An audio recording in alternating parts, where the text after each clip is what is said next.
Welcome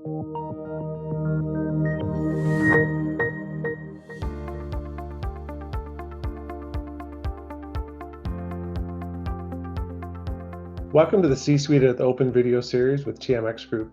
I'm Arnie Goldstein, Head of Company Services based out of Vancouver. Joining me today is Steve Swatton, the President and CEO of K2 Gold. Steve, welcome, and thanks for joining me today. Thank you very much, Arnie. So Steve, in 2019, K2 kind of turned its focus from the Yukon to California. There were some comments that John Robbins had made.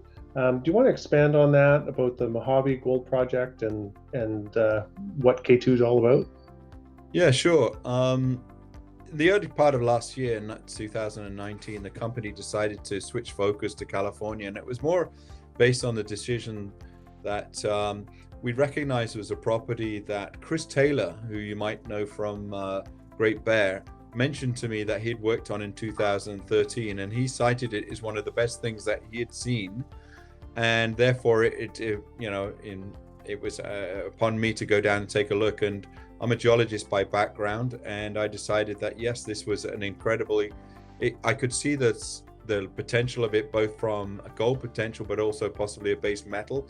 And bear in mind, I used to work for BHP and Rio Tinto in the past, so I could see this was a district play that we'd homed in on. But Chris did warn me that it would be a difficult negotiation with the vendor. And he had some interesting times with him in the past. So it took us a year to get this. Once we got it though, incredible property, oxide, Walker Lane type material, epithermal gold. It ticks all the right boxes as far as we're concerned. Their only negative really was it was California, and California is a difficult place to work. Let's not sugarcoat it.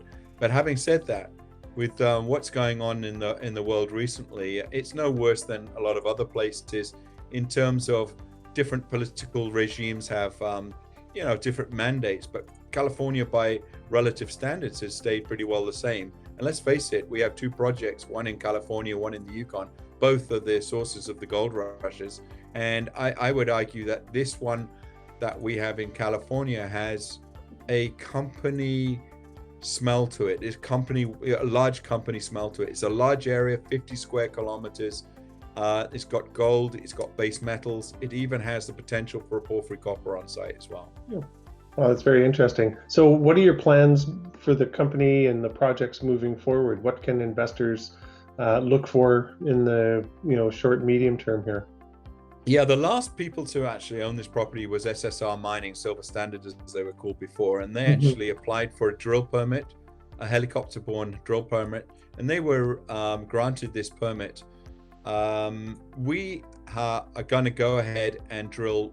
What we've applied for is 4 of the 7 holes within a zone which has been drilled in the past by Newmont and BHP. And of these holes, we think that we're going to have some interesting intersections, and what is typical is 99 meters of 1.1 grams from par. So we're expecting somewhere in the region between 1 and 2 gram material from surface.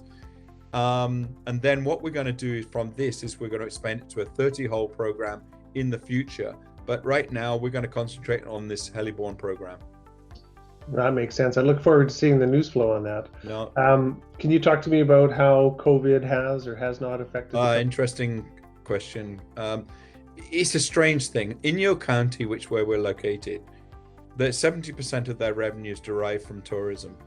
And in speaking to the county supervisor, which is like the mayor is here, they are quite keen to diversify the local economy, and bringing a mining project into the mix may well add that diversity they're looking for. Of course, we have to go through all of the necessary consultations with all the different stakeholders, but we think that we could actually provide a positive benefit to the local community.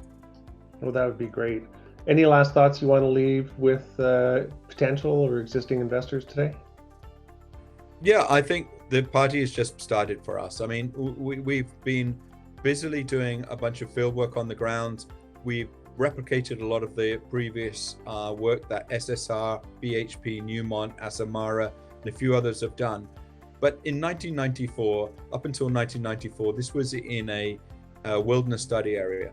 Now we have the right to mine. The 1872 Mining Act is quite clear. We have the right to explore and to mine this property. I think, based on my experience with BHP and Rio Tinto, this could be a very large project.